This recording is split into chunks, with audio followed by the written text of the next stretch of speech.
And regardless of the speeches that she made at Lancaster House and the other speech she made a while back, saying that she basically had a guts full and that she wasn't going to take any more shit off the EU, and then just to completely capitulate and to give us such a shitty deal that effectively, with regards to Ireland, it could, I'm not saying it will, but it could inflame troubles over there. And with regards to us, she's going to tie us into 20XX. Or from my understanding, that the idea is just to keep putting back and putting back and putting back until we all just decide, fuck it, we want to stay.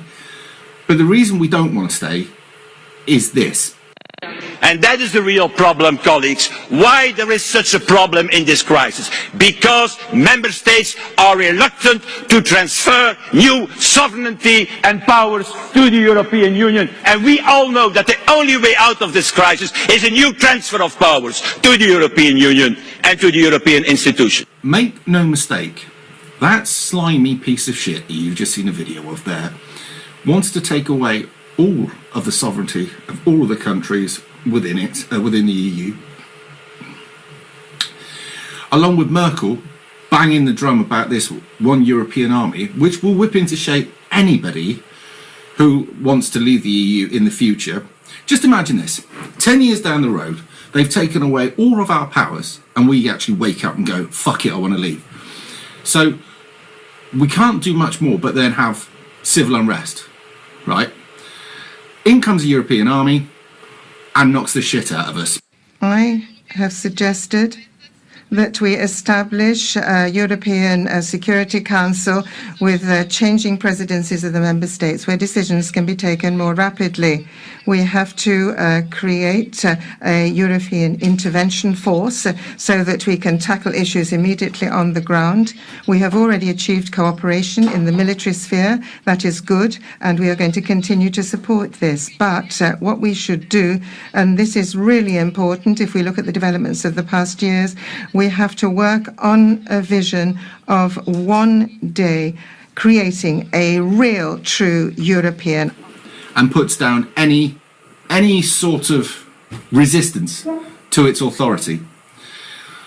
With wankers like Verhofstadt, right, who's a power-crazy psychopath running the show, and you've got barrenless, fucking horrible pieces of shit like Merkel in there.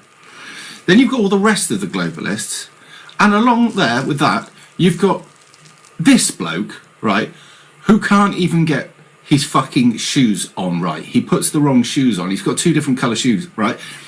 This guy is permanently pissed up. And what they want to do is effectively turn the European Union into a fucking superstate with megalomaniac, absolute psychopaths, right? Idiots, pissed up, running the show. What could possibly go wrong? Which is why, no matter what, we have to leave. If we stay part of that shower of shit, can you imagine the implications?